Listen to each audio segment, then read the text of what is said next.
Mama Bishop still coming across to me as incredibly sinister, diabolical, even just somebody who is not to be trusted.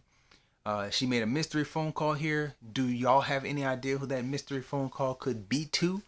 Um, oh, now I'm thinking about it. It probably was a call to like hire the Black Widow assassin, which causes the biggest concern to me for this episode. Here's the big question: when are we watching this?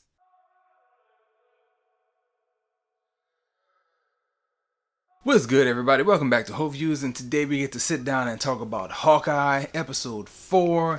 Just got a chance to finish watching it. Left that episode with several questions, so if you like someone that comes on and enthusiastically talks about a show, maybe poses a few questions and looks for some comments and some feedback, this would be the place for you to subscribe. Help me to continue to keep things going and growing like they have been over the last few months. We've been having a wonderful run.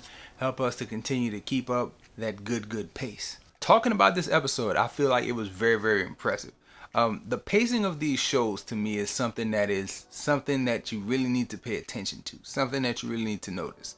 The reason why is because they are very deliberate in giving you big, heavy character development, at least in my opinion, on the front end of these episodes. And then they tend to end with some real spectacular action.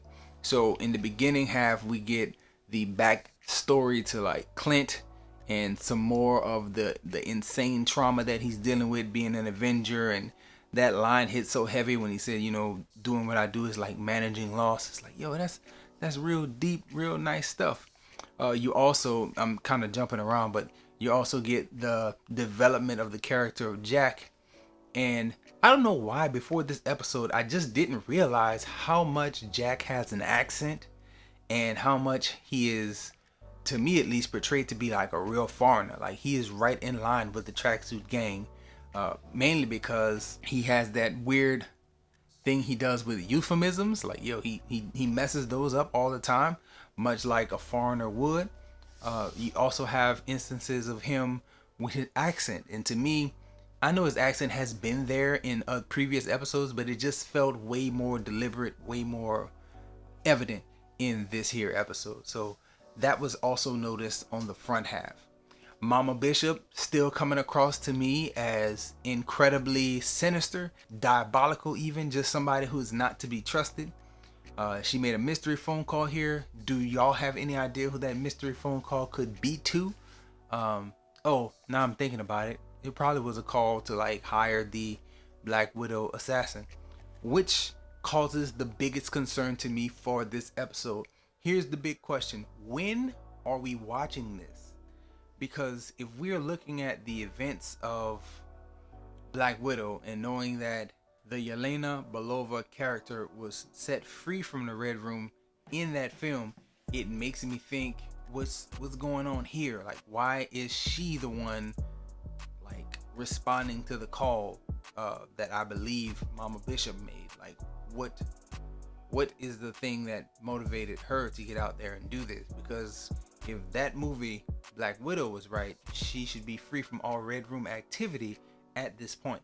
So that is my biggest question coming out of the episode. When are we watching this? Or is this happen before some of the events of Black Widow? I know the end tag scene at the end of yes, it was Black Widow. It had that character who had also shown up in Falcon and Winter Soldier. So it's like, was the call made to that person, and that person now has their thumb on Yelena Belova because like she was also in Black Widow? All the dots kind of being connected there. I'm just very much, I want some clarification.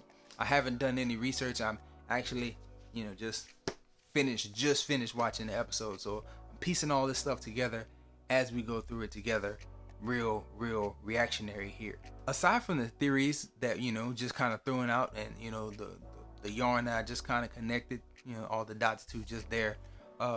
There's impressive action here, and again, real close-knit character development between the Kate and Hawkeye character. I like the fact that, again, there's more of him taking her under the wing, actually giving her, some place in this universe, and showing her capabilities, her ability to like learn and adapt, and also her instincts being relatively good. she's way too innocent, way too naive still at this point. And it's pointed out towards the end of the episode, like instead of sneaking in and doing things the Hawkeye way, like she does the almost like dumb blonde way. Like, let me just walk in the front door and, you know, be all silly. And it's like, eventually she'll get there.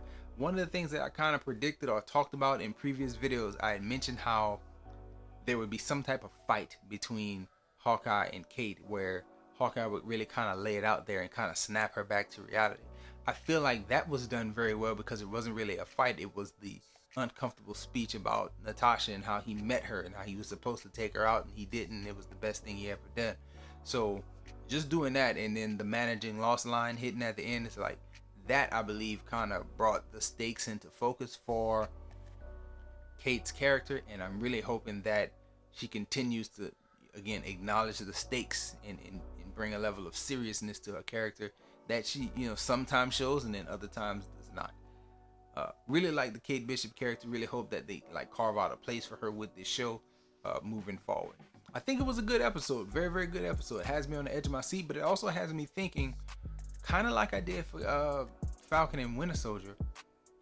I don't see how they wrap all this up in 40 minutes, 2 40-minute episodes. It's like an hour and 20. You know, if you cut off the credits, like it is a real flat 40 minutes. So it's like, I don't know how you get everything done, because you have the mama with suspicious phone calls. You have Jack being a money laundering person for the tracksuit gang. You have Maya, leader of the tracksuit gang, relentless in her search for him. Now you have the Black Widow storyline.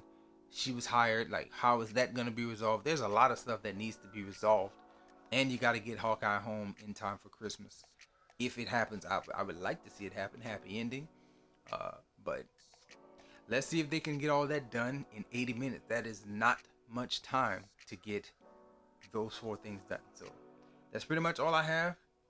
Enjoy yourself, guard your heart, and please leave a comment about where you think things are going to go, because it's a lot to do in a short amount of time.